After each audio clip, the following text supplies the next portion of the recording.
So last week I left you guys hanging. Which phone is in the bag? The HTC One or the Samsung Galaxy S4? Let's get a bit of context here. My first ever smartphone was an HTC HD2, way back in 2010. At the time, it was considered the best smartphone ever made. It was the first phone to pack a 1GHz processor and the first phone to feature a 4.3-inch screen, the biggest of its day, and not to mention the never before ever seen build quality. Remember, this was at a time when the iPhone looked like this, and was still made out of plastic. The software was the then 10 years old Windows Mobile. I began customizing Windows Mobile. With some great difficulty, I got some good results. You know, I always just thought, I could make that look better.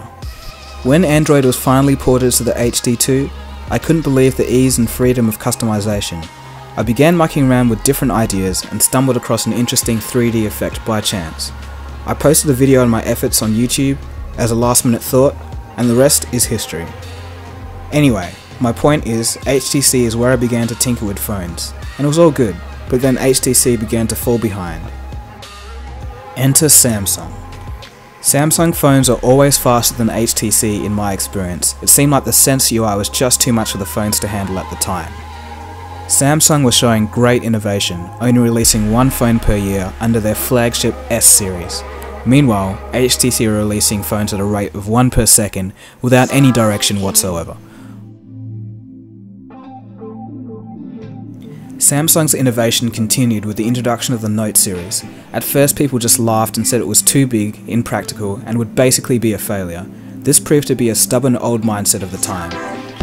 Against the grain of the entire universe pretty much, Samsung managed to bring the stylus back into existence. They raised it from the dead.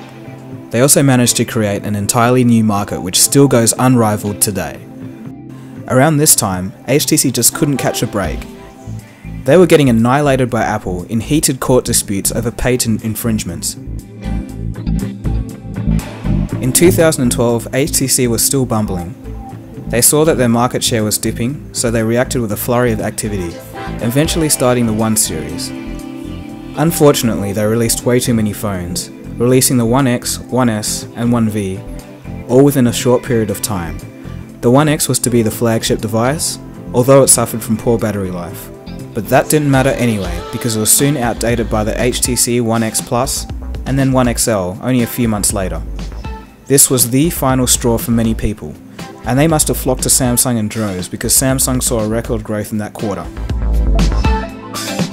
While all of this was going on, there was a beast brewing over at Samsung, ready to take over the flagship title from the Galaxy S3. It was a phone that was pretty much perfect. It had the biggest screen, one of the most powerful processors, and the most features ever seen on a mobile device, period.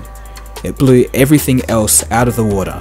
Samsung would call it simply the Galaxy Note 2.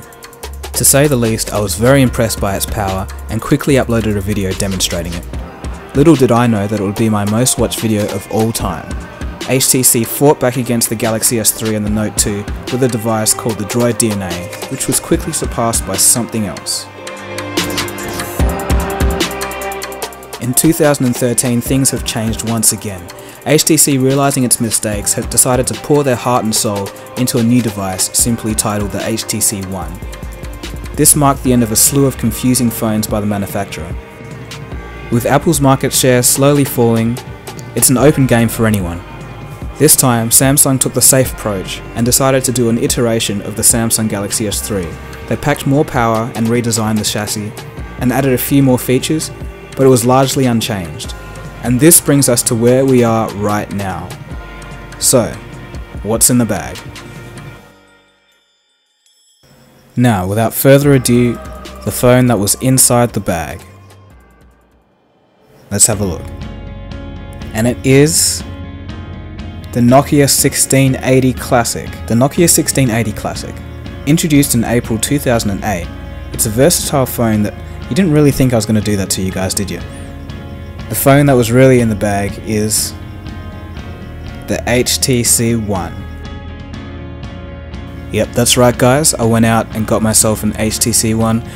I had heard mixed reviews of the Samsung Galaxy S4, so I went out and played with one, and I wasn't too impressed. I wasn't really blown away, so I decided to switch camp to see what all the fuss was about and got myself the HTC One.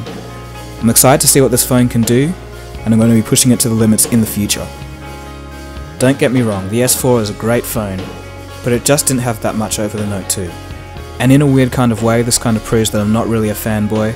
All I really want is just good products. I don't care who it's made by, but if it's a good product, I'll be happy using it, and it probably shows too. Anyway, that rounds out this video. Thanks a lot for watching, guys, so hopefully you learned something about tech history in general or my channel history. And as usual, don't forget to rate, comment and subscribe. And if you liked it, share it. Cheers guys, catch ya.